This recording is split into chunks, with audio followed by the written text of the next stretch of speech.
how do casinos and cruise lines decide what offers to give different players? There's a lot of math behind the scenes, and two of the most common metrics that casinos look at, one is ADT, and that stands for average daily theoretical, and another one is ATT, or average trip theoretical. It could also be ADA, like average daily actual, ADW, average daily worth, and same for trip, average trip worth, average trip actual. And really what the casinos are trying to figure out is, like, if we get this player or this couple or whatever on board, how much money do we expect to make? And that's why they break it out by day or by trip. Land-based casinos tend to look at it by day because the trips can be 1, 2, 3 days.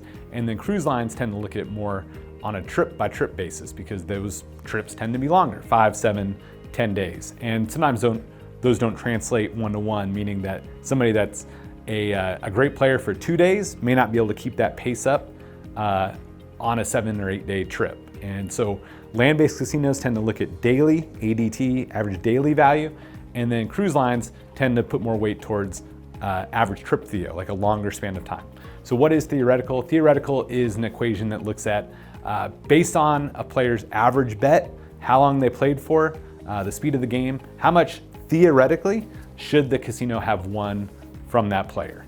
So if you're playing a game with a 1% edge and betting $100 per hand, every time that hand is dealt, the casino theoretically should have won $1. So if there's a lot more hands, it's a fast game, a lot of hands being dealt per hour, then they're gonna be winning more money. Or a slot machine where you can be playing that like crazy, that's gonna generate a lot of theoretical value, which then translates to bigger offers. Because the casinos, again, they'll make more aggressive offers to players that they think theoretically will make more money.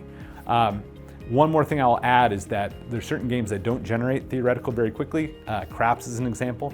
A lot of table games don't generate theoretical as quickly as slot machines, so casinos will take into account actual losses. So if a player bet big on a few hands, had a quick big loss, their theoretical value may be really small. The casinos typically will still extend offers based on that actual value of the loss instead of the theoretical.